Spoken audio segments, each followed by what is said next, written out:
Aristocracy, Ilara Reed had decided, was little more than well-dressed bankruptcy. She stood near a marble column, a glass of lukewarm champagne sweating in her gloved hand, and watched the glittering assembly. It was a house of cards, this grand ballroom in the heart of Mayfair, and every person within it was either a card themselves or a breath of wind threatening to bring it all down. Her presence here was a recent and precarious victory. Her father, a man who had built an empire from wool and shipping, had finally purchased their ticket into this world. He had bought a title, a baronetcy that felt as flimsy as the lace on her gown, and this ball was meant to be their debut. A validation. Ilara felt anything but validated. She felt like a specimen under glass, her new money origins as visible as the unfashionably simple cut of her dress. The whispers followed her like the scent of wet wool in a perfumed room. The word merchant was a stain she could not wash out. Her gaze drifted, inevitably, to the host. Duke Alastair Vance of Blackwood. He stood near the roaring fireplace, a figure of daunting stillness in the swirling chaos of the party. He was not handsome in the charming, forgettable way of other young lords. His features were too severe, carved from granite and shadow, his eyes a startling, glacial blue. He looked less like a host and more like a general surveying a battlefield he had already won. Power clung to him, an invisible mantle as heavy and real as his velvet coat. This was the man whose approval, according to her father, was the key to their social survival. The Duke of Blackwood was the gatekeeper. His nod could solidify their standing, his dismissal could cast them back into the wilderness of the merely wealthy. Ilara had no interest in his approval. Her ambitions were more practical. She sought security, a state as solid and quantifiable as the gold in her father's vaults. Love had proven to be a disastrous investment. Lord Finchley, her former fiancé, had taught her that.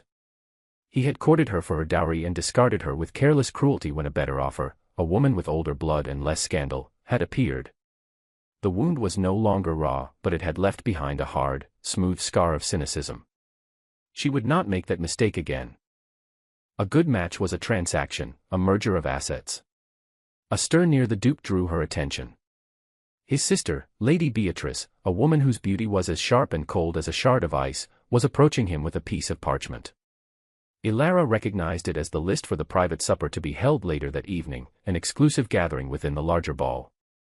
An invitation to that supper was the true prize of the night. Her father had been agonizing over it for weeks. Ilara watched, her breath held. She saw the Duke's gaze scan the list. It was a brief, dismissive flick of his eyes. Then he stopped. He took a silver pencil from his waistcoat, his movements economical and precise. He said something to his sister, his voice too low to carry across the room. But Ilara did not need to hear the words. She saw the motion of his hand, a short, sharp strike. A line drawn through a name. Lady Beatrice glanced in her direction, a small, triumphant smirk playing on her lips.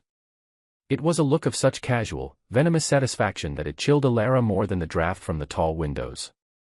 She knew, with a certainty that settled like a stone in her stomach, whose name had been so unceremoniously struck. Sir Gideon Reed and his daughter. The music swelled, a jaunty waltz that felt like a mockery. The room was suddenly too hot, the air thick with the cloying scents of perfume and wax. Nausea, she thought with a detached sort of clarity, is a deeply unromantic feeling. It was not sorrow that flooded her. It was not the sting of rejection she had felt with Finchley. This was different. This was the cold, clarifying fury of a calculated insult. He had not simply overlooked them. He had made a point of excluding them. He had weighed them and found them wanting, a blemish on his perfect aristocratic ledger. Her father appeared at her elbow, his face flushed with a desperate sort of bonhomie. "Have you seen the Duke, my dear?" "I thought perhaps a brief word." Ilara turned to him, her own face a mask of placid calm. She had learned to build fortresses behind her eyes. "He is occupied, father. With matters of selection." Just then, the Duke began to move through the room, a path clearing before him as if by magic. His trajectory was taking him directly toward them. This was it. The public confirmation of their dismissal. Her father straightened his coat, a hopeful, nervous energy radiating from him. Ilara felt a sudden, fierce need to protect him from the humiliation that was about to unfold. The Duke stopped before them. He was taller up close, his presence immense. The scent of expensive cologne, citrus and bergamot, and something colder, like winter air, clung to him. His glacial eyes flickered over her father, a cursory assessment, before landing on her. There was no recognition, no warmth. Only a flat, dispassionate appraisal, as if he were inspecting a piece of furniture he had no intention of buying. "Sir Gideon," he said, his voice a low baritone that cut through the surrounding chatter. It was a sound like stones grinding together. "My sister informs me there was a clerical error regarding the supper list. An overzealous clerk." It was a lie, and a pathetically thin one.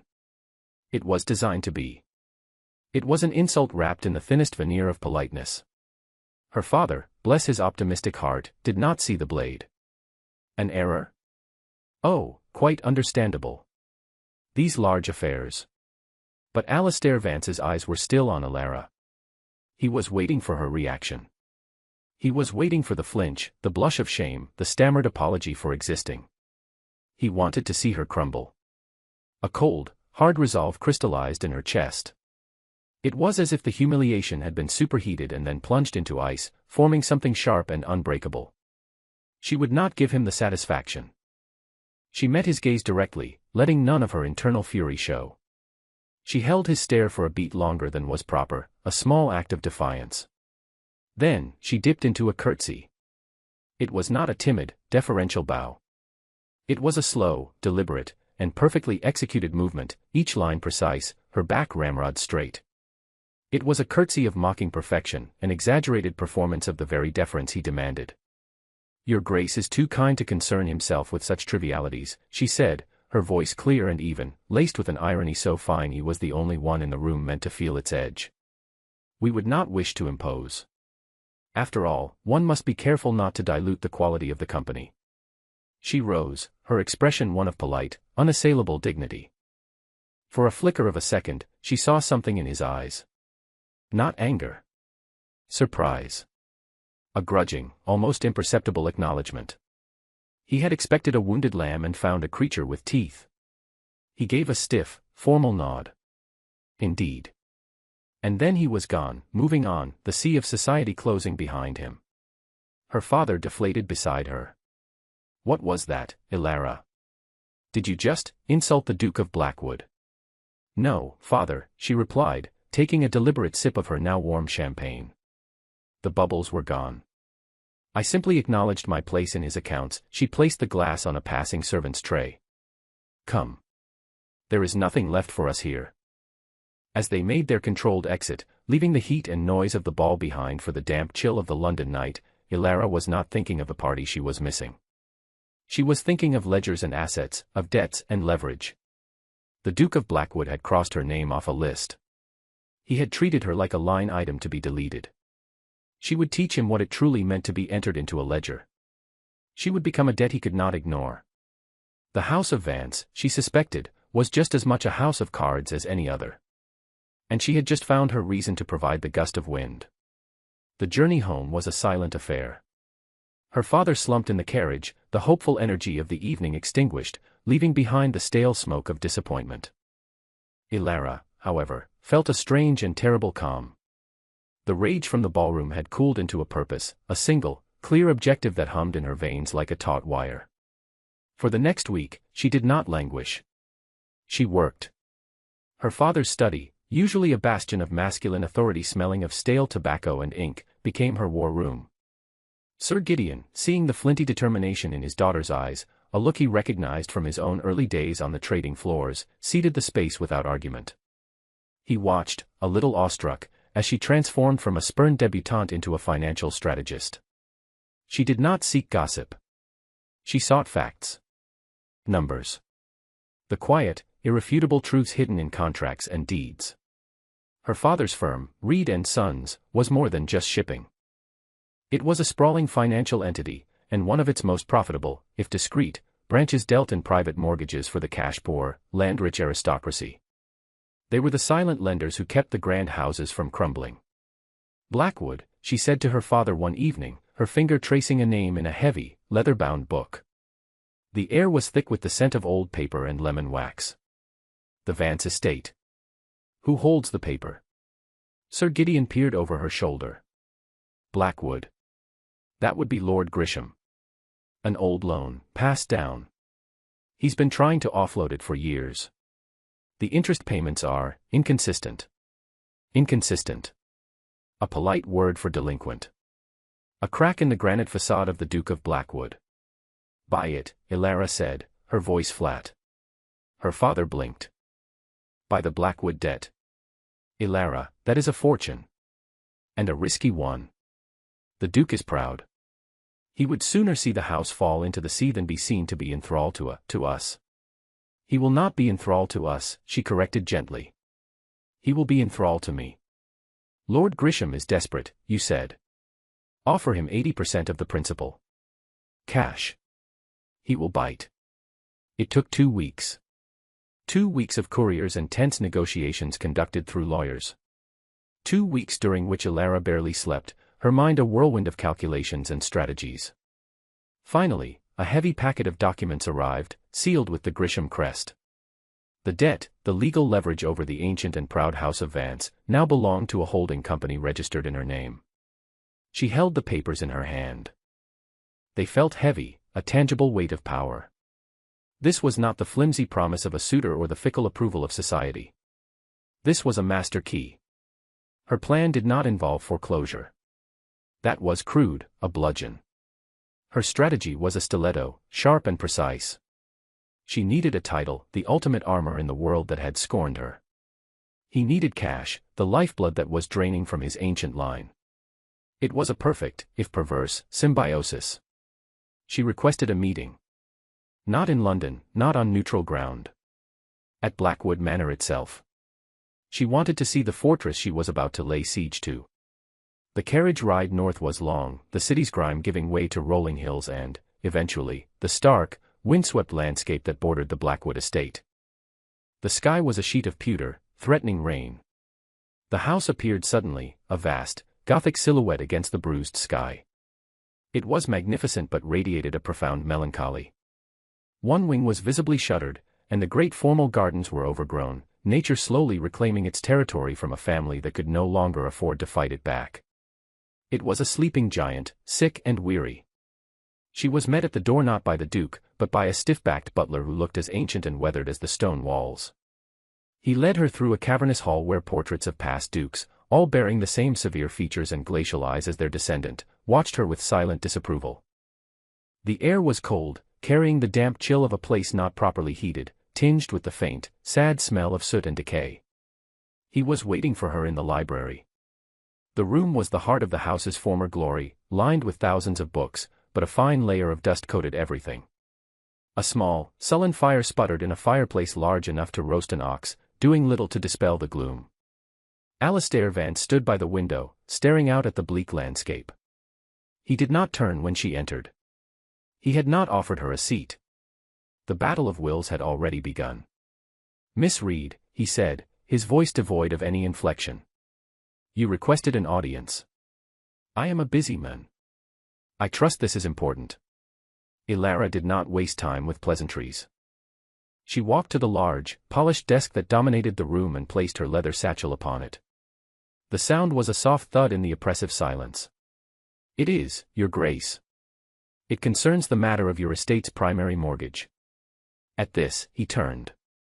His face was a mask of cold fury, his eyes narrowed. "That is a private matter, handled by my solicitors." It was, she agreed, opening her satchel and withdrawing the thick bundle of documents. She laid them on the desk between them.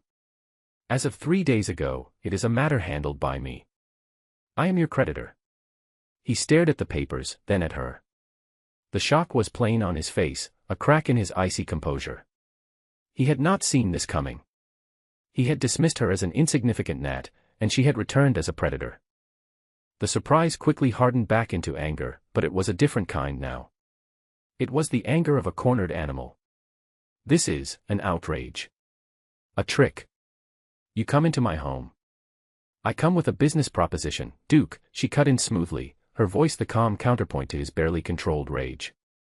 "Your estate is on the verge of bankruptcy. This is not news to you. The interest payments are in arrears. Your tenants are paying reduced rents on failing farms. Your political rivals in London are aware of your weakness. They are circling. You are, to use a financial term, overleveraged and facing a hostile takeover. Each word was a carefully placed stone, building a wall of irrefutable fact around him. What do you want? He finally bit out, the words clipped. To see me ruined. To throw me from my home and install your father in my place. Ruin is so inefficient, she said with a small, dry smile. And my father has no desire to live in a drafty, crumbling monument to past glories. No, my proposition is a merger. He stared at her, uncomprehending. I require a title, she stated plainly. The security and standing of a duchess. You require a massive and immediate infusion of capital to save your estate, your legacy, and your political hide. My dowry would be substantial enough to clear this debt and all your others, with enough remaining to begin restoring the estate to solvency. The silence that followed was so profound she could hear the ticking of a clock somewhere in the house and the hiss of the dying fire. He looked at her as if she had sprouted a second head. You are proposing marriage? The word sounded like poison on his tongue. I am proposing a contract, she clarified. A transactional arrangement for our mutual benefit. There would be no romantic pretense. We would maintain separate wings of the house, lead separate lives. We would present a united front in public. In exchange for my dowry and my financial expertise, I would become the Duchess of Blackwood. His laugh was a short, sharp, ugly sound. You, a duchess? A merchant's daughter? The sheer audacity. The same audacity that led me to purchase the master key to your home, your grace, she countered, tapping a single, gloved finger on the stack of deeds. You have no other options. Your pride is a luxury you can no longer afford. You can have the pride of your ruin, or you can have the bitter pill of your salvation. The choice is yours. She watched the war on his face. The proud, imperious aristocrat was battling the pragmatic, burdened man. He stalked to the window, his back to her, his hands clenched into fists at his sides. The silence stretched, thick with tension. He was trapped, and they both knew it. Finally, he spoke, his voice rough. There will be terms. Conditions. Ilara felt a flicker of triumph, cold and clean. I would expect nothing less. We can have our solicitors draft the particulars. He turned back to her, his eyes like chips of ice. The hatred in them was pure and undiluted. Do not mistake this for anything other than what it is, Miss Reed. A surrender. But I assure you, I will make you regret every moment you are shackled to this house and to me. The feeling is entirely mutual, Your Grace, she replied, gathering her papers. But regret is an emotion. We are dealing in assets and liabilities. And I am a very sound investment. She left him there, standing amidst the faded glory of his library, a duke brought to heel not by a rival lord or a king, but by the quiet, calculated ambition of a woman he had deemed unworthy of a seat at his table. The first payment on her revenge had been made. The wedding was a swift, sterile affair conducted in the Duke's London townhouse, attended only by the necessary witnesses and a pair of sour-faced solicitors. Lady Beatrice stood as her brother's witness, her expression a mask of pure loathing. Ilara's father stood for her, his face a confused mixture of pride and profound unease. There were no flowers, no music, only the dry rustle of the marriage contract, a document far more detailed and binding than any romantic vow. Ilara, now the Duchess of Blackwood, felt nothing. She was a general who had successfully captured a strategic position. The emotional landscape of the territory was irrelevant. Their return to Blackwood Manor as husband and wife was as cold as their initial meeting. They traveled in the same carriage but sat on opposite benches, the space between them a frozen chasm. He had not spoken a single word to her since the ceremony. The staff, lined up in the great hall, regarded her with a mixture of fear and suspicion. She was the interloper, the merchant's daughter with her new money, who had somehow ensnared their duke. She saw it in the downward cast of their eyes, the rigid set of their shoulders. She was not their duchess. She was the enemy. Your rooms are in the East Wing, Alastair said, his first words to her as her husband. His voice was flat, impersonal. Mine are in the West. A footman will show you the way. He did not wait for a reply, turning on his heel and striding toward the library, his sanctuary. The heavy door boomed shut behind him. The East Wing was a series of large, cold, and profoundly lonely rooms. The furniture was shrouded in white dust cloths, like ghosts in the dim light. It smelled of disuse and time. Ilara ran a hand over a cold marble mantelpiece, her reflection looking back at her from the grimy mirror above it. A duchess. The title felt like a costume she was wearing, ill-fitting and strange. The first weeks were a silent war of attrition. They dined together each evening in the cavernous dining hall, a vast expanse of polished mahogany separating them. The silence was broken only by the clink of silverware on porcelain. He would read, propping a book against the candelabra, pointedly ignoring her existence. She would eat, her mind on the numbers she had spent the day wrestling with. They were two strangers forced into a shared, decaying space. But Ilara had not come to Blackwood to preside over silent dinners. She had come to work. The day after her arrival, she had summoned the estate steward, a grizzled man named Croft with wary eyes and a belligerent set to his jaw. He clearly viewed her as a temporary inconvenience. She met him not in a drawing room, but in the small, dusty estate office off the kitchens. She wore a simple, practical wool dress, her hair tied back. She had already spent hours with the estate ledgers she had demanded from a reluctant solicitor. They were a disaster. A testament to generations of aristocratic neglect. The tenants in the North Quadrant, she began, without preamble, tapping a page with a slender finger. Their leases are based on crop yields, but the land is waterlogged. The drainage ditches haven't been cleared in a decade. We are forgiving rents on land we have allowed to become unproductive. It's madness. Croft bristled. The Duke's grandfather set those terms. It's tradition. It's financial suicide, Ilara countered, her tone crisp. Tradition doesn't patch a leaking roof or pay the blacksmith. Tomorrow morning, I want a full accounting of how many men it would take to clear those ditches. And I want a proposal for new lease terms, lower fixed rents in exchange for the tenants providing a portion of the labor. They get security, we get productive land and a restored workforce. She moved on, her finger jabbing at another column. The timber contract with Miller and Sons. It's 10 years old. The price per cord is half the current market rate.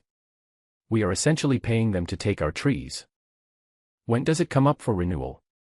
The steward stared at her, his belligerence slowly giving way to a stunned sort of disbelief. He had expected tantrums about draperies and menus. He had not expected this. This woman, this shopkeeper's daughter, understood the nuts and bolts of the estate better than he did. She spoke of yields and market rates, of labor and logistics. It renewed automatically last year, Your Grace, he stammered. Find the loophole, she ordered. There is always a loophole. A non-performance clause, a quality complaint. I want that contract broken. For 2 hours, she dissected the estate's finances with a surgeon's precision.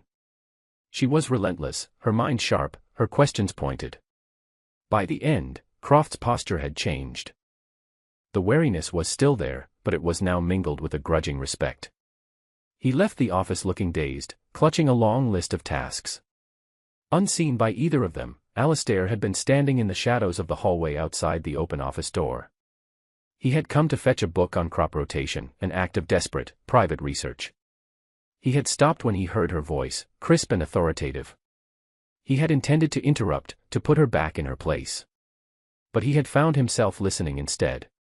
He had listened as she identified the very problems that had plagued his sleep for months.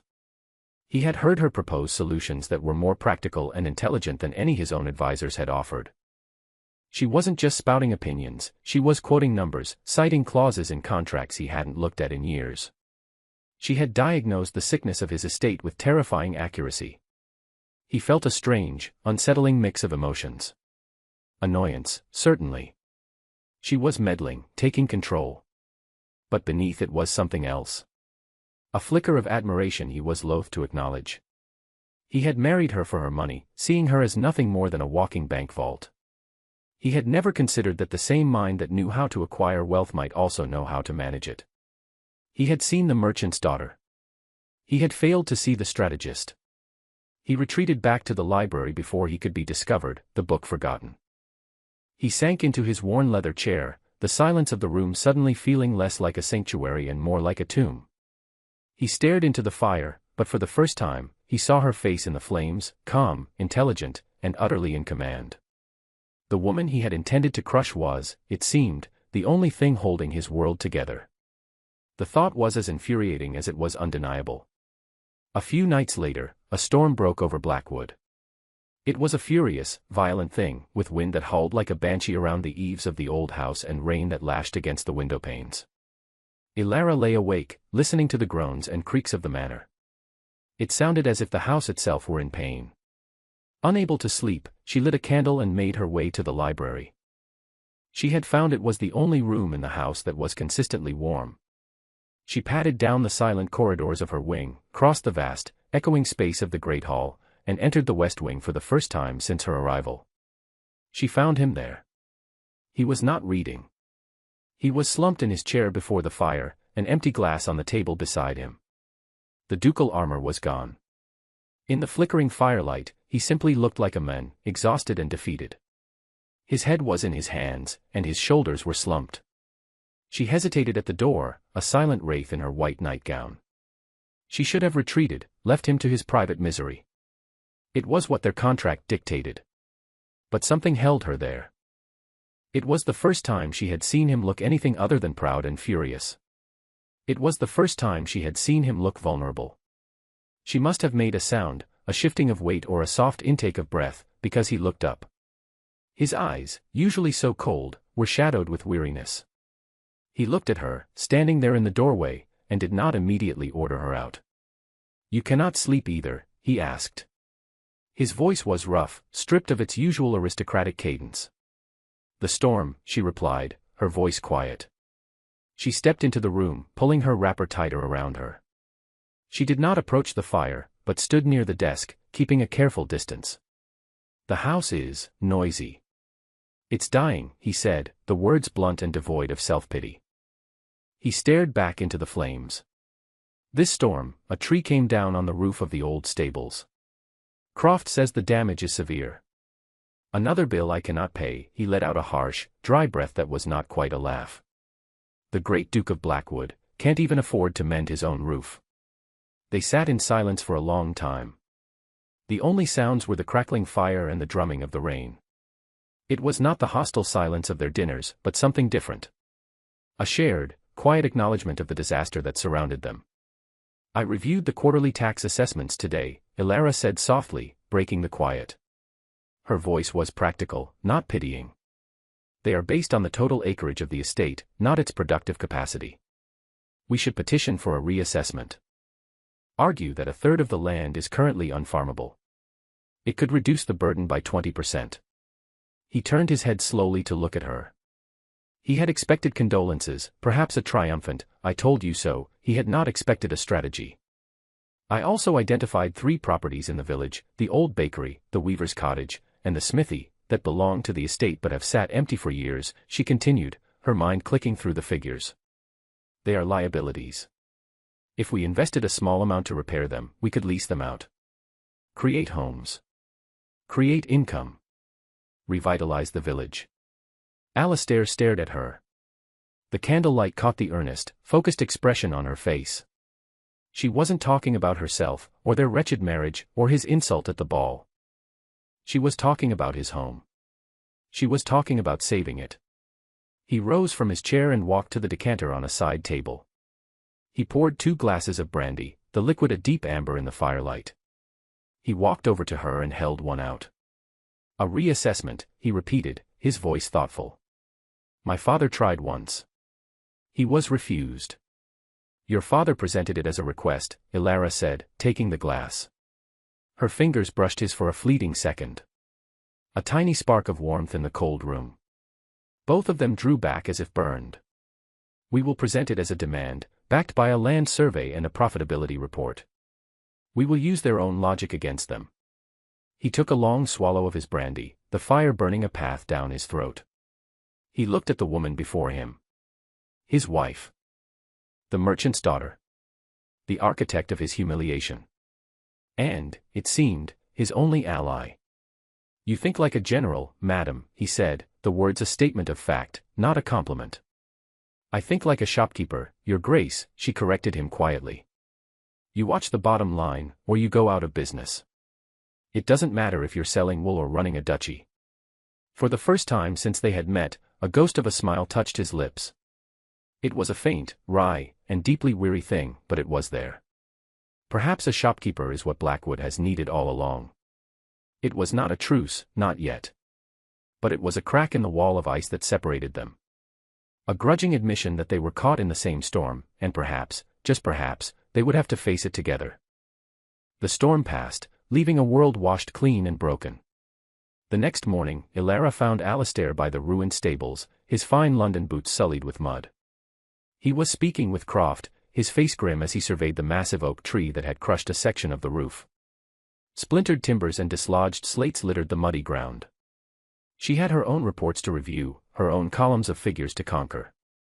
But she found herself walking toward them, pulling a heavy shawl over her shoulders against the biting morning chill. This was her investment, after all. A damaged asset. The main support beam is cracked through, Croft was saying, pointing a thick finger upwards. To fix it proper, we'd need to bring in a team from York. Cost a fortune. Alastair's jaw was tight. A fortune he did not have. The dowry had cleared the debts, but the operating capital was a shallow pool that was draining with alarming speed. This was a blow they could not afford. We don't need a team from York, Ilara said, her voice cutting through their gloomy assessment. Both men turned to look at her, surprised. The beam in the old tithe barn is the same length and thickness. It's been sitting there, and used, for 50 years. The wood is seasoned oak. Better than anything you could buy new. Alastair stared at her. The tithe barn. It's half collapsed.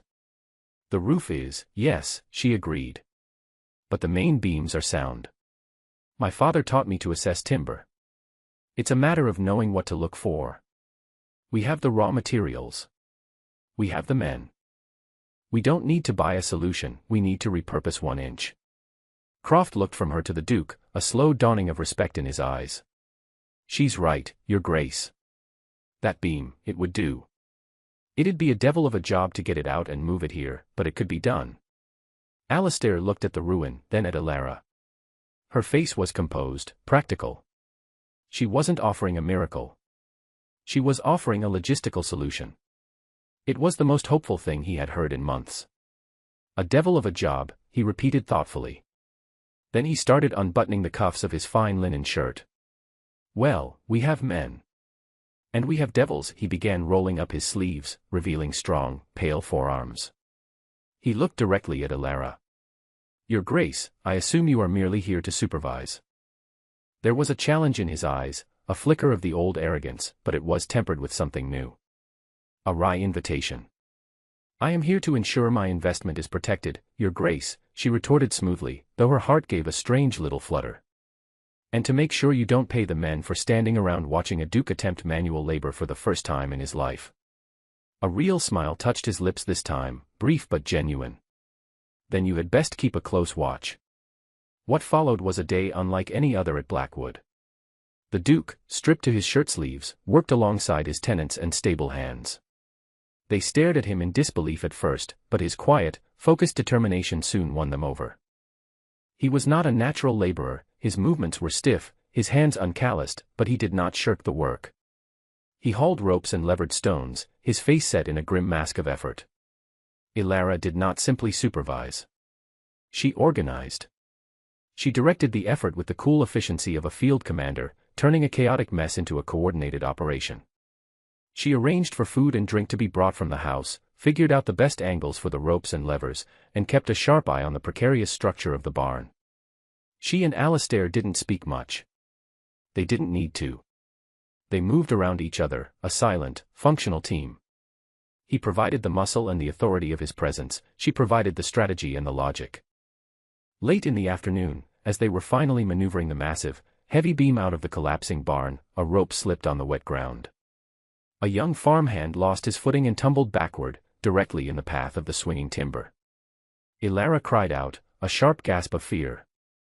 Alastair moved without thinking.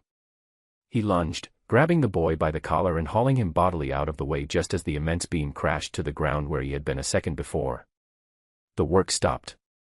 A stunned silence fell over the yard. Alastair stood over the pale, trembling boy, his chest heaving. Mud was smeared across his face and his shirt was torn at the shoulder. He helped the boy to his feet, his voice rough but not unkind. "Are you all right, lad?" "Yes, Your Grace." "Thank you, Your Grace." The boy couldn't stop staring at him, his eyes wide with awe. Alistair merely nodded, turning away from the boy's hero worship. His gaze found Ilara's across the yard. For a long moment, they just looked at each other. She saw not a duke, but a man covered in mud and sweat, who had just saved another's life. He saw not a merchant's daughter, but the woman whose quick thinking had made this entire day possible, her face pale with a concern that was not, he realized, for the asset, but for the people. Later, as dusk settled and the men, exhausted but triumphant, finally guided the beam into place at the stables, Ilara brought Alistair a cup of watered wine. He was leaning against a stone wall, rubbing his lower back, his face etched with a weariness that went bone deep. "Your hands," she said softly. He looked down. His palms were raw and blistered, the soft skin of an aristocrat torn by the rough reality of rope and wood. A faint line of blood trickled from a cut across his knuckles. "A duke's hands," he said, a note of self-mockery in his voice. "Useless." "They were not useless today," she countered quietly. She reached into the pocket of her dress and pulled out a clean linen handkerchief. Before he could protest, she took his hand. His skin was cold and damp, the calluses rough against her softer fingers. The contact was electric, a shock of unintentional intimacy that made the air crackle between them. She carefully, gently, wrapped the handkerchief around the deepest cut. Her touch was light, functional, yet it felt more profound than any caress. He watched her, his breath caught in his throat. He saw the focused frown of concentration on her face, the way her dark lashes brushed her cheeks. He smelled the clean, faint scent of soap and wool that clung to her. "There," she said, her work done. She started to pull away, but his fingers tightened around hers, holding her there for a second longer. "Thank you," he said. The words were for more than the handkerchief. They were for the beam, for the plan, for the entire day. They were an admission. An offering. She met his eyes, and the carefully constructed walls between them seemed to dissolve in the twilight. She saw the exhaustion, the gratitude, and something else, something deeper and more confusing, stirring in the depths of his gaze. "It was a sound investment of our time," she managed to say, her voice a little unsteady. She gently extracted her hand from his, the warmth of his touch lingering on her skin. The shared ordeal had stripped away their armor. They were no longer just the Duke and the Duchess, the creditor and the debtor. They were two people, covered in mud, who had worked together to save a small piece of their crumbling world. And in the quiet aftermath, they had, for the first time, touched. That night, Alistair sat in his library, the wrapped handkerchief lying on the desk before him. He stared at it, a simple piece of linen that felt as significant as a treaty. He had spent his life surrounded by people who wanted something from his title. They wanted his patronage, his influence, his name. Ilara had wanted his title, too, but for a different reason. She had not wanted to bask in its reflected glory, she had wanted to wear it as armor.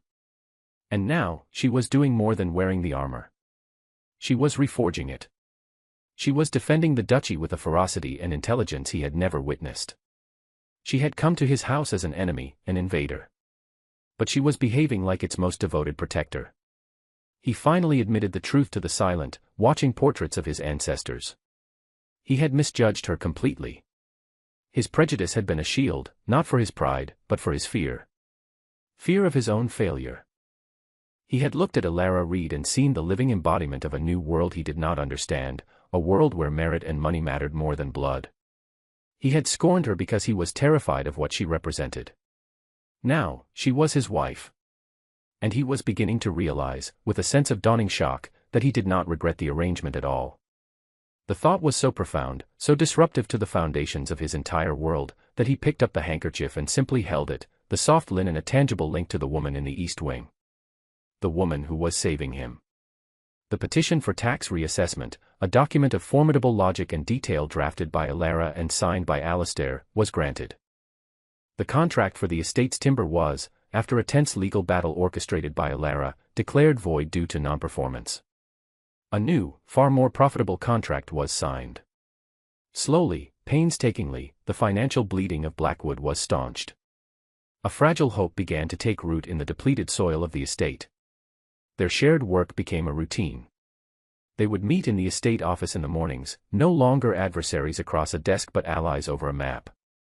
He brought his deep, ancestral knowledge of the land and its people. She brought her sharp, unsentimental understanding of numbers and markets. The fusion of their skills was potent. The fortress of his pride and the armor of her cynicism were being dismantled, stone by stone, not by grand romantic gestures, but by the shared, mundane work of survival. One evening, he found her in the library, poring over a book. It was not a ledger, but a slim volume of poetry. "I didn't take you for a reader of verse," he commented, his voice softer than he intended. She looked up, a faint blush on her cheeks. "My father believes it is a waste of time. He says poetry has no column for profit or loss."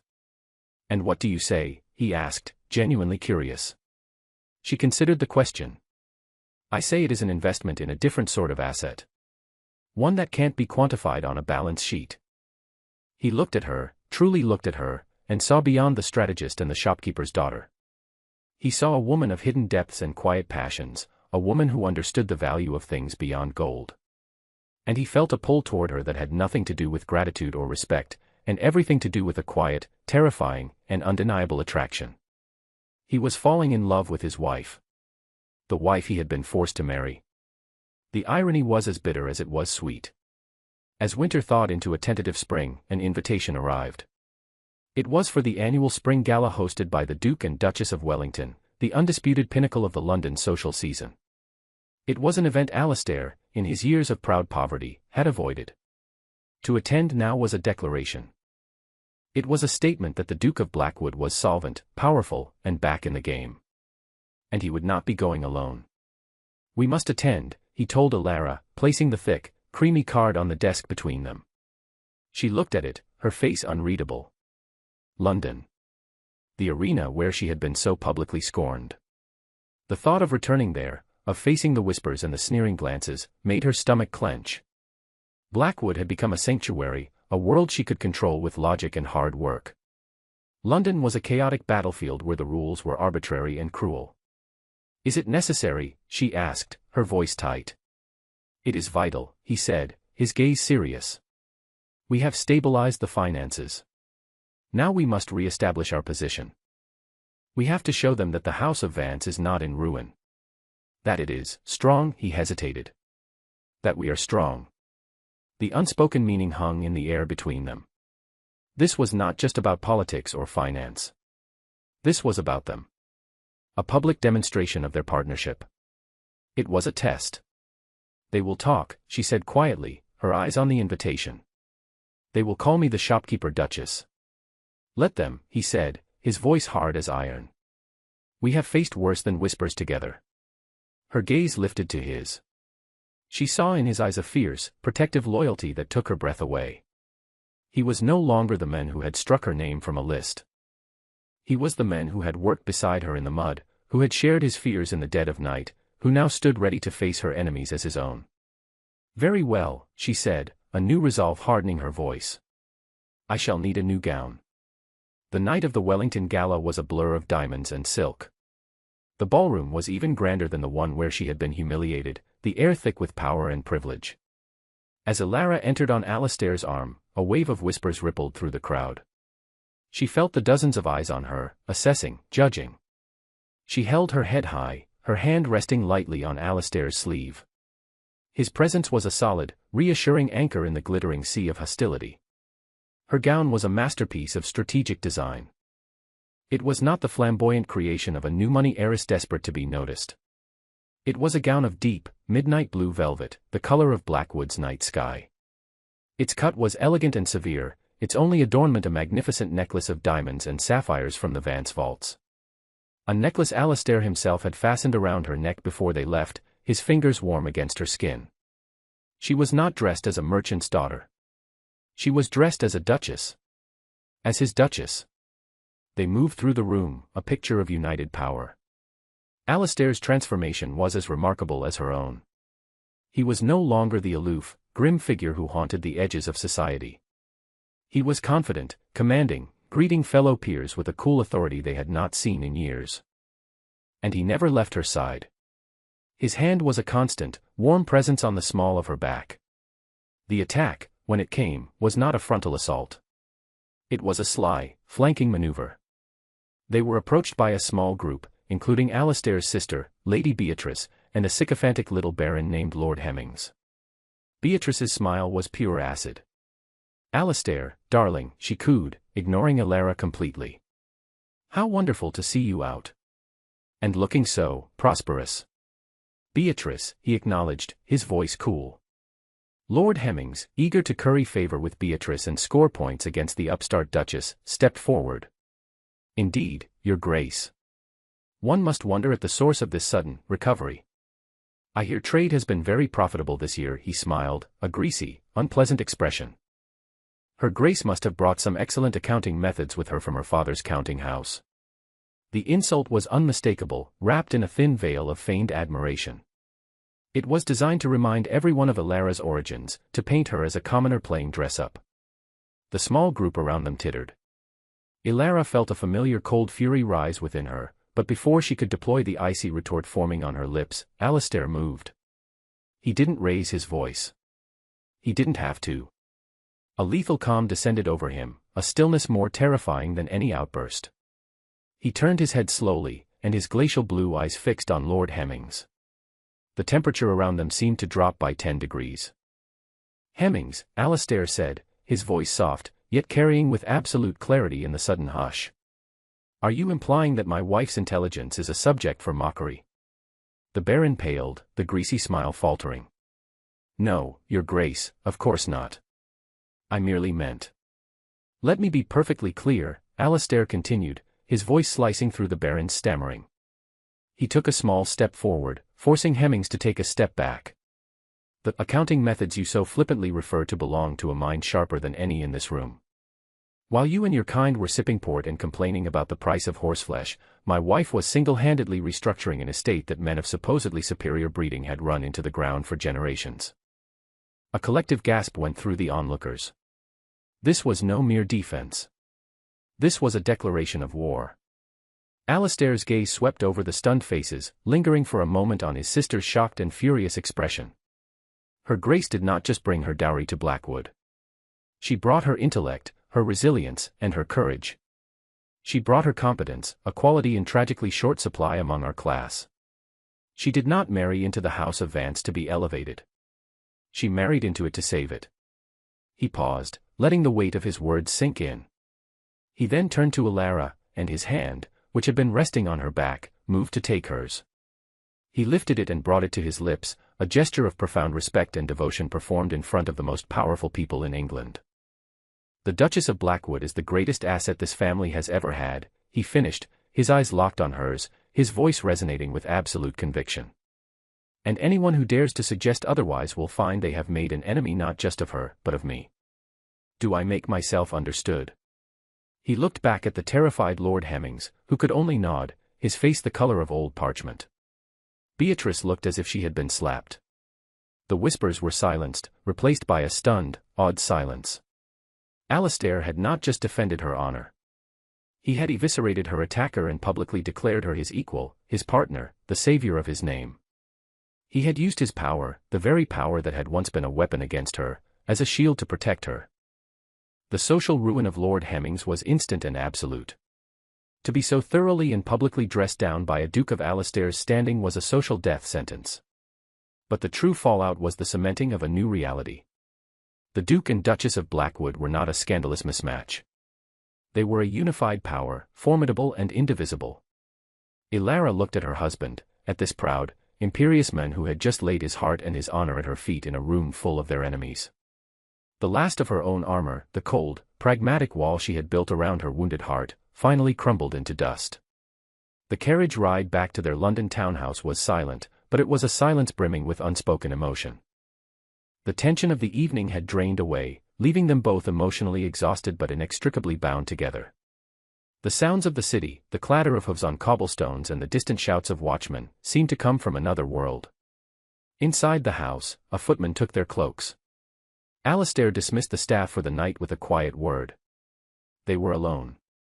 He led her not to the formal drawing room, but up the grand staircase toward her rooms, the ones that had been designated as hers under their cold, initial contract. When they reached the door to her chambers, he did not leave. He followed her inside. The room was lit by a single lamp, casting long shadows. He walked over to her as she stood in the center of the room, her public composure beginning to fray. "That necklace," he said, his voice low and rough. "It must be heavy." She lifted a hand to the clasp, her fingers fumbling. The sapphires and diamonds, which had felt like armor in the ballroom, now felt like a leaden weight. A symbol of the public role she had just played. "Allow me," he said softly. He stepped behind her. His fingers brushed the nape of her neck as he worked the intricate clasp. His touch was warm, gentle, sending a shiver down her spine. The necklace came free, and he set it down on her dressing table with a soft clink. It was a symbolic act. A removal of the public artifice, the ducal jewels, leaving only the woman beneath. She turned to face him, her throat tight. "Alistair," she began, her voice barely a whisper. "I was a fool," he said, cutting her off. His eyes, so often like ice, were dark with emotion. "That night, at my sister's ball. What I did, the way I treated you, it was born of arrogance and fear. I saw you, and you represented everything that threatened my world. A world I knew, even then, was built on sand. I was a king presiding over a ruin, and I hated you for not pretending it was an empire." Tears welled in Ilara's eyes. Not tears of hurt, but of a profound, overwhelming release. "And I," she confessed, her voice thick, "I saw you as just another aristocrat who valued blood over worth. I built a fortress around myself after Finchley. I decided that love was a fool's game and marriage was a business transaction. I used my dowry as a weapon to get what I wanted. Security. A title. I never expected. Me," he finished for her, a sad smile touching his lips. "Us," she corrected. He reached out and cupped her face in his hands. His palms were no longer soft. They were calloused from the work they had shared, a testament to his transformation. He gently wiped a tear from her cheek with his thumb. "Ilara," he said, his voice thick with a feeling he had never allowed himself to name until now. "I did not marry you to save my estate. I see that now. I married you to save myself. You are not an asset. You are the foundation." The carefully constructed dam of her control broke. She leaned into his touch, a soft sob escaping her lips. He pulled her against him, his arms wrapping around her in an embrace that was not just protective, but possessive. He held her as if he would never let her go. "I came to Blackwood for revenge," she whispered into the velvet of his coat. "And I," he murmured into her hair, "deserve far worse than the heaven you have given me." He tilted her chin up, his gaze searching hers. The space between them hummed with all the things they had overcome, all the silent battles and shared victories. This was no longer a negotiation. It was a surrender. A mutual, willing, and absolute surrender. When he kissed her, it was nothing like the chaste, respectful press of his lips to her hand in the ballroom. This was a kiss of desperate, pent-up longing. It was heavy and grounded and real. It tasted of brandy and tears and the profound, earth-shattering relief of being truly seen. It was not the kiss of a duke and his duchess, or a creditor and his debtor. It was the kiss of a man and a woman who had found each other in the ruins and had, together, built something stronger than either of them could have imagined. It was a promise, sealed not with a contract, but with a passion that acknowledged every scar and every victory. It was the first true kiss of their marriage, and it was the beginning of everything. 1 year later, the world had changed. Spring had returned to Blackwood, not as a tentative hint of warmth, but as a vibrant, riotous explosion of life. The formal gardens, once choked with weeds, were now meticulously tended, bursting with daffodils and tulips. The sound of hammers no longer signaled emergency repairs, but deliberate, hopeful construction. The house was no longer silent and cold, it was filled with the sounds of a staff that moved with purpose and loyalty, and the scent of beeswax and fresh bread. Ilara stood on the terrace, a soft wool shawl wrapped around her shoulders against the gentle morning breeze. The pewter sky of her first visit was a distant memory, replaced by a canvas of brilliant, cloudless blue. She was not looking at the gardens, but further, toward the rolling fields where new fences stood in neat, straight lines and the dark, rich earth was being turned for planting. The door to the terrace opened and Alastair came out, a steaming mug of tea in each hand. He had changed as much as the estate. The harsh, severe lines of his face had softened. The constant tension in his shoulders was gone, replaced by an easy strength. The glacial blue of his eyes still held their intensity, but now they were warmed by an affection that was reserved only for her.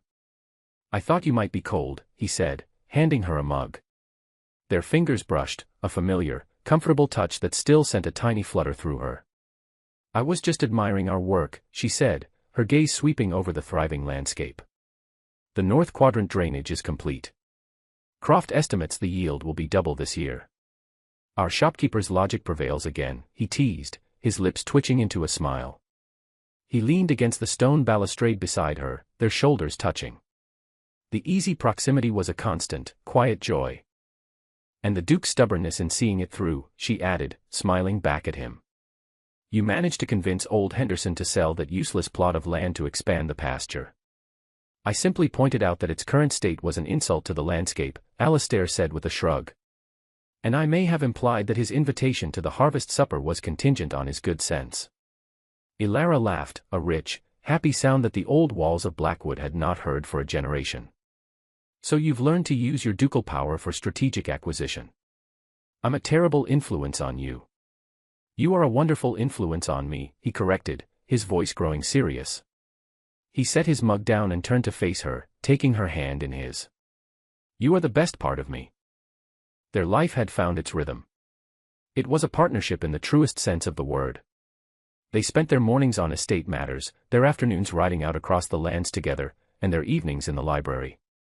Not in silence on opposite sides of the room, but often sharing a single worn sofa, her feet tucked under his leg as she read or he detailed his plans for the tenants' cottages. His wing of the house was no longer just his. The door between the east and west wings stood permanently open. Blackwood was no longer a place of decay, but a warm, thriving home they were building together. Lady Beatrice had retreated to the continent in a cloud of indignation after the Wellington Gala, unable to bear her brother's new allegiance. Lord Finchley, Ilara's feckless former fiancé, had been ruined in a bad investment scheme, a victim of the same shallow, grasping world he so esteemed. Their downfall was a distant, unimportant echo from a life that no longer felt like her own. Alastair reached out, tucking a stray strand of hair behind her ear. His touch was tender, reverent. "Do you ever regret it?" he asked quietly. "The bargain you made?" Ilara met his gaze, her heart full. She thought of the woman who had arrived here a year and a half ago, armed with anger and a contract, ready to lay siege to a fortress. She had come seeking revenge and security, a cold transaction. She had found love, a partnership, a home. "Never," she said with absolute certainty. "It was the soundest investment I ever made." He smiled, a slow, warm smile that lit up his entire face. "Good. Because my own accounts show a debt of gratitude to you so immense, I shall spend the rest of my life trying to repay it. Then I'll consider the interest a permanent part of our operating budget," she whispered. He lowered his head and kissed her. It was not a kiss of fiery passion, but one of deep, abiding love and quiet contentment. It tasted of morning tea and spring air and the simple, profound happiness of building a life together. It was the kiss of a man and a woman who had found their foundation not in pride or in wealth, but in the unshakable bedrock of mutual respect. The Duke of Blackwood had found his Duchess, and in doing so, had finally found himself.